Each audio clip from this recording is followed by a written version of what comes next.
là-dessus, c'est à tout. Ok, alors pour le tunnel carpien, on va prendre les paumes ensemble et on veut s'assurer que ce creux au milieu de la paume reste toujours malgré la prise de charge.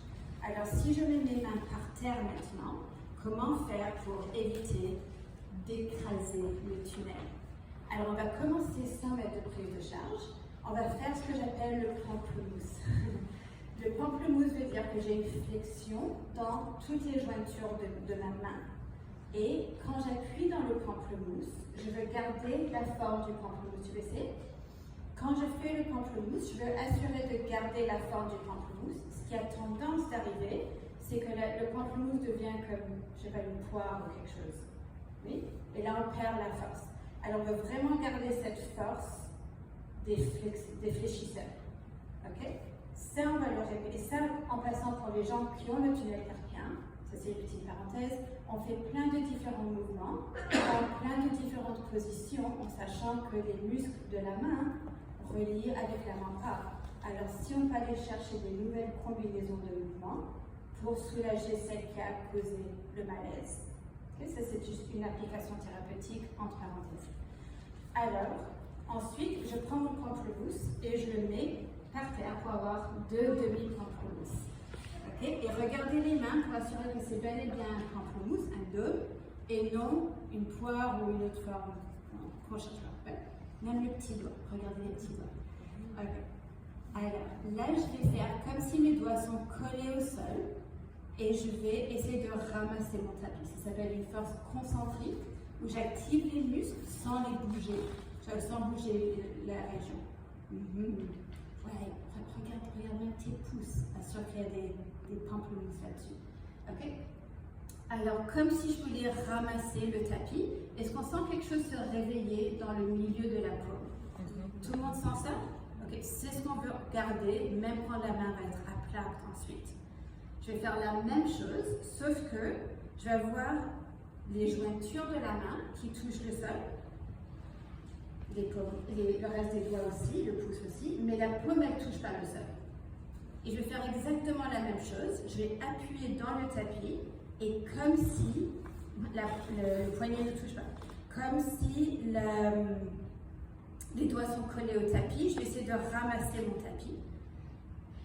Et je vais sentir quelque chose au milieu de la paume et peut-être même dans la région des triceps ou des épaules. Tout le monde sent ça? Alors ça, c'est le transfert du poids vers les parties du corps qui sont assez fortes. Okay? Alors cette action, je vais essayer de la garder même quand je mets mes paumes par terre. Alors quand je mets mes paumes par terre, je veux aller de manière assez délicate. Comme ça, je n'oublie pas et je commence à écraser le tunnel. Alors, essayez ça avec moi. Si on sent ici le petit coussin à côté du pouce et le petit coussin de l'autre côté aussi à côté du petit doigt, okay? On veut garder cette texture comme un petit coussin, même quand on pose les mains. Je sais que ce n'est pas évident, mais on veut éviter que ça soit dur comme ça. Okay? Alors, encore une fois, on pose les jointures, les doigts, et quand je vais poser ma paume, je garde ce petit coussin. Et je vais faire exactement la même action. Je vais faire la force concentrique, comme si je ramasse mon tapis, ou je voulais ramasser mon tapis, mais mes doigts sont collés. Ouais, les jointures doivent rester sur le tapis. Si les jointures se soulèvent, si on voit ça, c'est que le poids va dans les poignets. Alors les jointures, ici, doivent rester par terre, et je vais faire comme si je voulais ramasser la surface, mais mes doigts sont collés.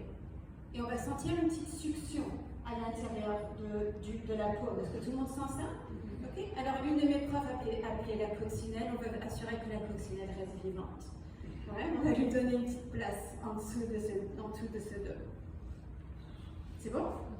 Alors, ça, c'est ce qu'on veut faire. Peu importe si on est à quatre pattes, corbeau, chien ou quoi que ce soit, on veut garder l'action de la force concentrique des doigts pour assurer que on transfère le poids de la main vers les parties du corps qui sont assez fortes pour le tenir.